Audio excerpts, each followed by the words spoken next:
नमस्ते नमस्कार। यो जुन दृश्य तपाईँ हेरिराख्नु भएको छ यो पिलाठी कोइलाडी गाउँपालिका वडा नम्बर 7 स्थित रहेको जुन कट्टी भगवानगममा स्कुलको दृश्यमा तपाईँहरूले हेराउँदैछु। एका बिहान आज यहाँनिर गएर निरीक्षण गर्ने क्रममा आफूले खिचेको दृश्यहरू तपाईँहरूको समक्षमा राख्दैछु र विद्यार्थी नमस्ते। यो कति क्लास हो बाबु? 10 क्लास हो।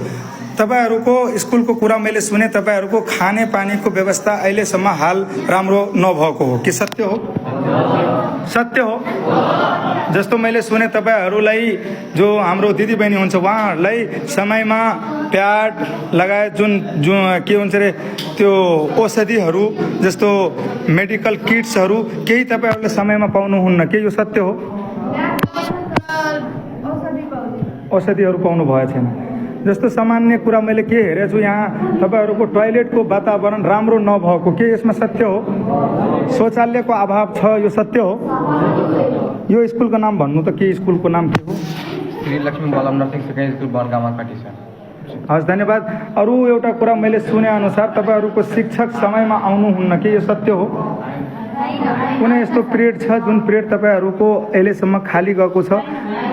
तपाईको स्कुलकै विद्यार्थीले एकजना गुनासो गर्नुभयो हामी 7वटै पिरियडमा ब्याक लागेको, त्यो के कारण हुन सक्छ? तपाईहरू त्यसको बारेमा केही भन्न चाहनुहुन्छ? केही भनिदिनुहुन्छ? के कारणले उहाँ 7वटै विषयमा फेल हुनुभयो? त्यो आफ्नै कारणले हुन सक्छ, किनभने त्यो समयमा क्लासमा नउपस्थित हुन सक्छ, किनभने यहाँ सर हमेसा टाइम पाउनुहुन्छ। जस्तो मैले एउटा कुरा सुने यो एकान्त ठाउँमा भएका कारण, जस्तो अहिले तपाईहरूको स्कुलमा हालसम्म फ्यान समेत नलागेको, यसमा तपाईहरूले अहिलेसम्म आफ्नो प्रधान अध्यापकजीहरूलाई भन्नुभएको छ कि छैन? अनि उहाँहरूले के तपाईहरूलाई के आश्वासन दिनुभयो? के आश्वासन दिनुभएको छ?